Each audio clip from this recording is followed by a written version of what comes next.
et bienvenue sur un nouvel épisode de On peut le dire. Today we are looking at silent letters, and you might wonder why I've put them in speech marks or quotation marks, but that's because it's a bit more complex than just saying they're silent. So I'll start with the easiest case and then we'll move on to the two subtle cases. So first, one key difference between English and French is that in French we don't hear the initial H. So that means if you have an H at the start of a word, you don't pronounce it h, like in English. For example, in English you'd say hotel. Now in French we just say hôtel. So the H is written, but we don't hear that. Hôtel, not hotel. Same for like hospital, which would be hôpital, for example. And that was the easiest one. So, two more cases. Now, you probably have heard your French teacher say, the last consonant is silent. And then in my lessons, I've added except for B, C, R, F, L, which you can remember by thinking about be careful. And I've added sometimes because obviously even there we have exceptions. We have its inception in language. You have exceptions within the exceptions. But I'm going to get excited for nothing here, so let's calm down. So normally in French the last consonant is silent with speech mark.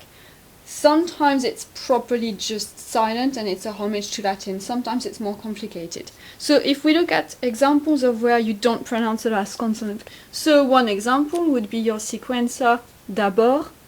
D'abord, that means first of all.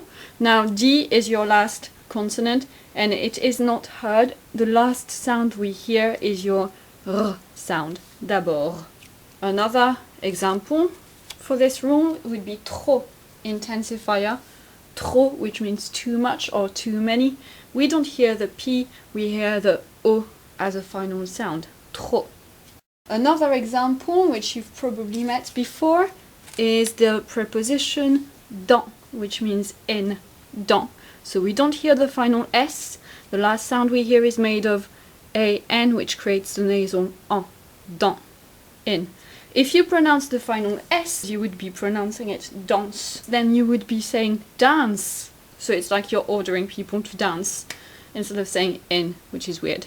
Another straightforward example is the number deux, which is two, like that.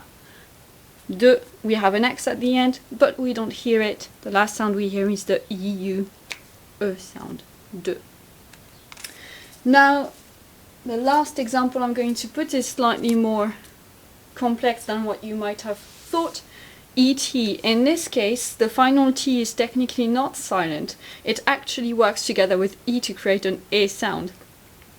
So this connective means and in this case I don't want to say the T is silent. It is not silent, it is simply heard as a vowel A sound because it works with the previous E to create one grapheme. So we see two letters but they're one item to create an A sound. And that's often what happens with what's perceived as silent letters.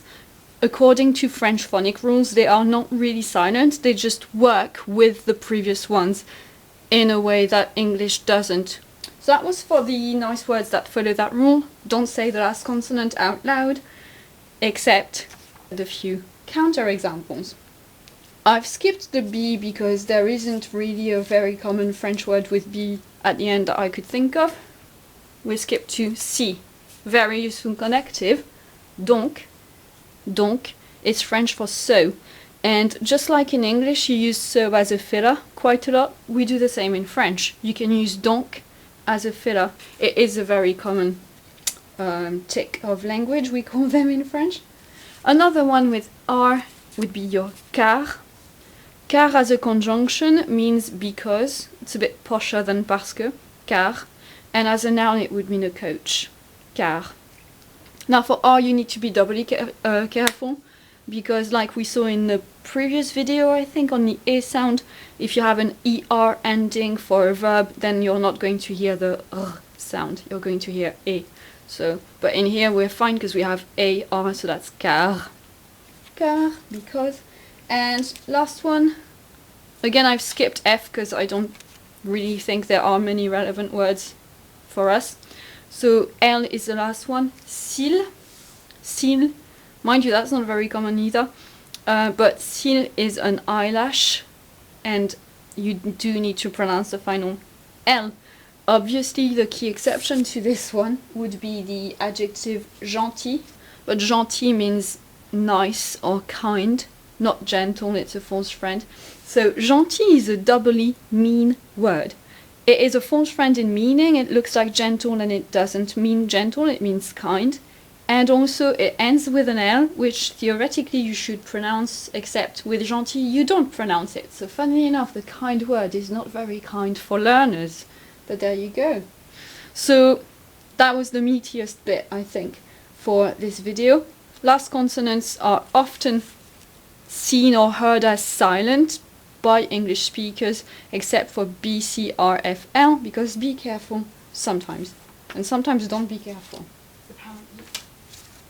Last one, the last category, is a bit of an odd one. So it's the unaccented E.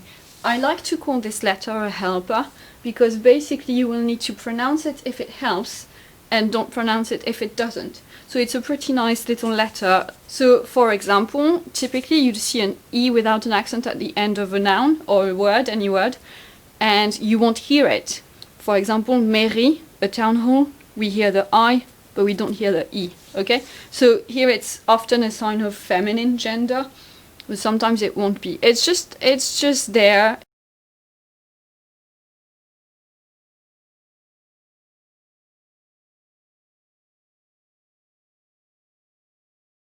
Now, one example in which we can see how it can help is the adjective petite.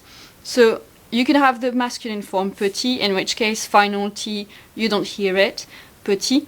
And then if you make it feminine, you add an E at the end, now we hear the T, petite. So that's small or short in size.